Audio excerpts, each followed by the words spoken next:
Thank you so much, Nimi, and wherever you go with your books, dreams, and project will be with you, because the world of cookbooks considers you as the absolute reference, and we know Kerala through you. And a world legend now, the man that people in our country, in France, fear because he's the only one able to. He has tasted 9,000 champagne. There is nobody in Champagne that knows 10% of what Richard Juhlin knows. It's a huge honor to have you in this wine country with us, the Champagne legend, but also non-alcoholic sparkling wine legend, Richard Juhlin. Thank you, Richard. Thank you so much. Fantastic. Great words. Very honored, of course. And it's always emotional to come to a new spot and meeting this gourmand world, because this is really the community of the world when it comes to not only food, but also the drinks. And I'm so proud of all the prizes, and I'm so happy to see Edward. Just met him right now. We shared so many moments in so many countries. I have two that sticks out slightly stronger than the others. One is when we made Chinese television at his chateau, the family chateau in Loire Valley. And we drank some extraordinary bottles, not only champagne, but mostly really old stuff in perfect condition. And that's those kind of moments that keeps my passion going. Because what I've been doing, I've been tasting 17,000 different champagnes. All of them are tasting with full individual tasting notes on the champagneclub.com. That's where you find it today. Unfortunately, like many of you have discovered, books are decreasing the value or the interest, and of course, we hate that. Books are the most beautiful thing you can have. In your home, just sitting down, making slow interrogations or whatever the subject is, that's where I want to be as much as possible.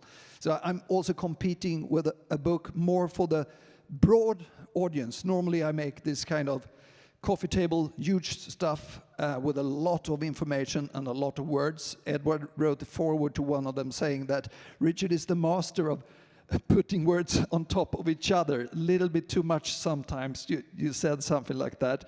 And I definitely agree, because I go very emotional when it comes to quality in different ways. And I think the highest quality you can obtain on this planet is the most refined French wines, and especially Champagne and Burgundy. So coming from that background, approximately 15 years ago, that started a revolution in the world. Right now, we have the latest figure I saw is 200% increase of non-alcoholic wines every year. 200%. So it's extremely growing market. And when I got the question from many people who wanted to make non-alcoholic champagne, that was the first, but non-alcoholic wines under my name. And I said from the start, definitely not, because I'm standing for quality and you can't make good wines without alcohol. That was my belief. Secondly, I happen to know that it's illegal to make non-alcoholic champagne, because there are so many rules, and one of the set rules is that any wine coming from geographically limited district of Champagne must obtain at least 11% alcohol. So there's a rule, you can't do that. Secondly, I felt, no, it will never be, even if it could be a good economic thing, it could be a good PR, I didn't want to do it. But then a lot of things happened. First, I was in Dubai, knowing that people were not drinking any alcohol. Secondly, one of my best friends is a sober alcoholic. We were playing football together, and he was almost passing away because he was drinking too much. And he said to me, Richard, what a dream it would be if I can go to one of your parties, to one of your tastings, or any occasion without feeling silly.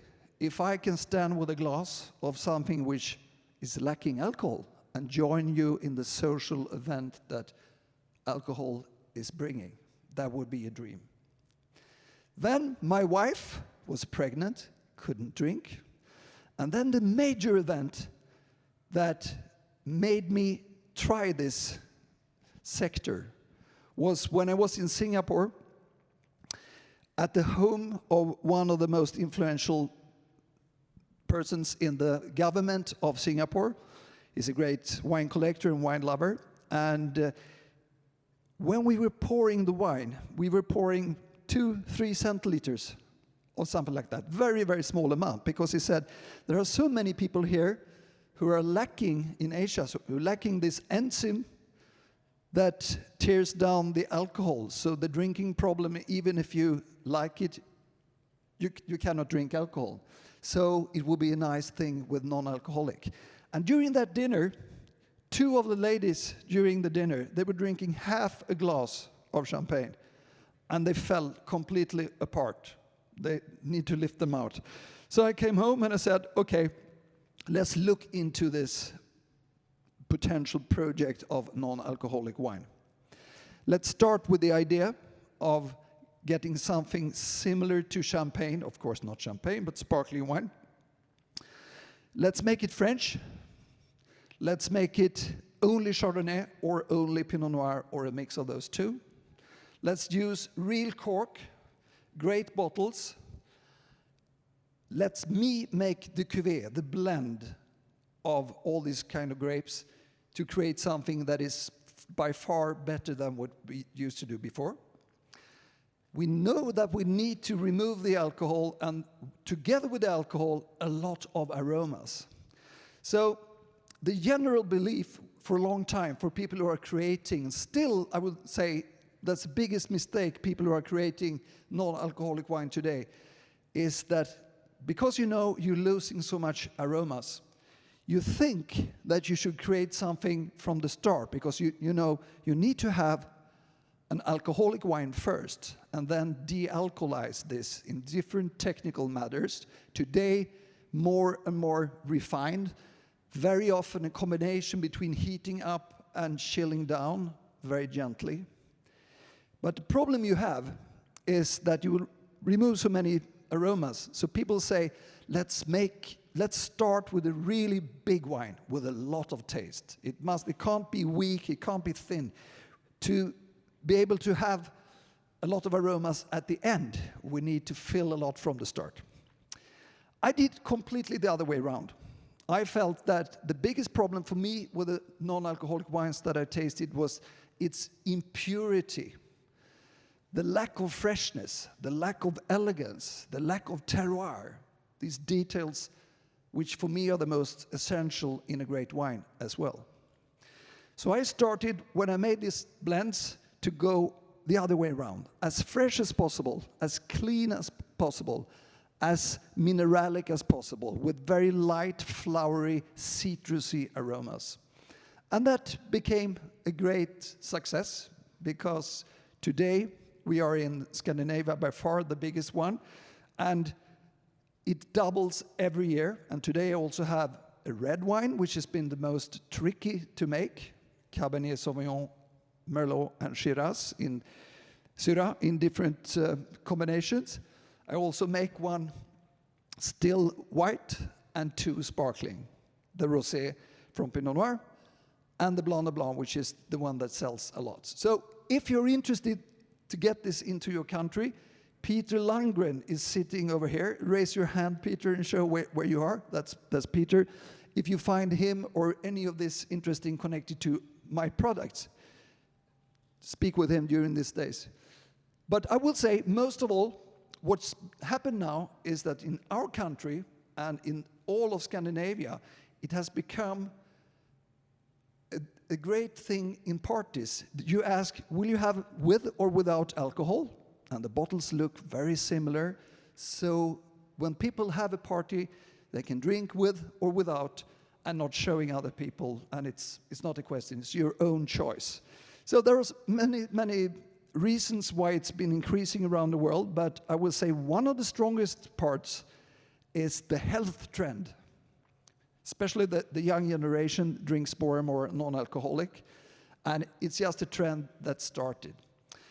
Hope to see you around here during these days, and I'm going up to the stage tomorrow as well, speaking a little bit more about the projects in Champagne Club, which you can find on the internet, and see what we are doing.